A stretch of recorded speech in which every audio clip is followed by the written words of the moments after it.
बनारस शहर का एक बहुत बड़ा सेठ जो कि सोने का व्यापार करता है, एक दिन अपनी ज्वेलरी शॉप पर जाने को तैयार हो रहा होता है। तभी एक फटेहाल दुबला पतला सा गंदा मैला कुचेला सा भिखारी आता है और कुछ खाने को मांगता है। सेठ उसे यह कहकर दुत्कार देता है कि शर्म करो, मेहनत की आदत डालो, कमा कर खाओ।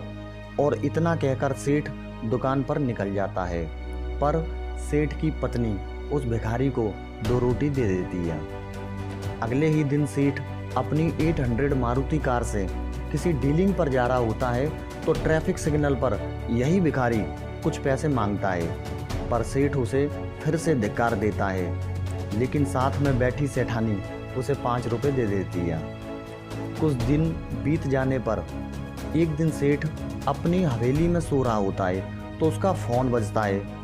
जैसे ही सेठ रिसीवर उठाता है तो उसे पता चलता है कि उसकी दुकान में आग लग गई है। सेठ जल्दी से कार स्टार्ट करता है और दुकान पर पहुंचता है। जलती हुई दुकान को देखकर सेठ उसमें घुसने की कोशिश करता है तो वह आग से जख्मी हो जाता है और चिल्लाने लगता है कि मेरी ज़िंदगी भर की कमाई जल गई, मैं लुट गया, बर्बाद हो गया, मेरा सोने से भरा बैग राख का ढेर हो गया और लगभग बेहोश हो जाता है। तभी अचानक सेठ ये देखता है कि एक आदमी जलती हुई दुकान में घुस रहा होता है, जो सेठ का बैग निकालकर भागने लगता है। सेठ इसे देखकर बेहोश हो जाता है। अगले दिन सेठ को बर्न वार्ड में हॉस्पिटलाइज कर दिया जाता है और सेठानी भी उसी के पास बैठी होती है। सेठ सेठानी को कहता है कि मुझे टॉयलेट जाना है, तो सेठानी अपने सहारे से उसे टॉयलेट तक ले जा रही होती है। तभी सेठ की नज़र बगल वाले रूम पर पड़ती है, जहां वही भिखारी लगभग 70% जली हुई अवस्था में लेटा होता है। सेठ उस भिखारी को देखकर बेकाबू हो जाता है और सेठानी का हाथ छोड़कर लेटे हुए भिखारी को पकड़ लेता है और चिल्लाते हुए कहता है, तुमने मुझे बर्बाद कर दिया, मैं तुम्हें छोड़ूंगा नहीं। इस बात को सुनकर सेठ सेठानी से कहता है, इस भिखारी ने मुझे भी अपनी तरह भिखारी बना दिया। इसने मेरी ज़िंदगी भर की कमाई लूट ली।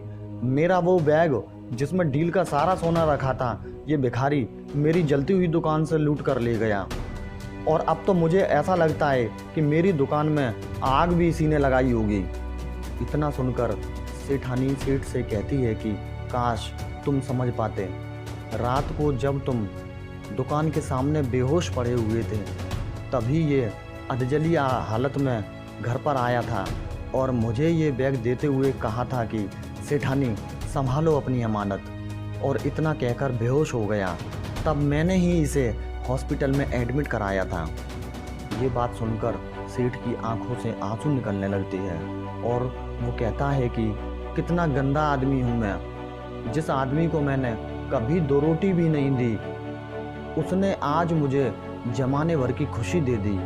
यह कहकर सेठ भिखारी का माथा सहलाने लगता है और भिखारी अपनी अधखुली आंखों से ये सब देखकर मुस्कुरा रहा होता है।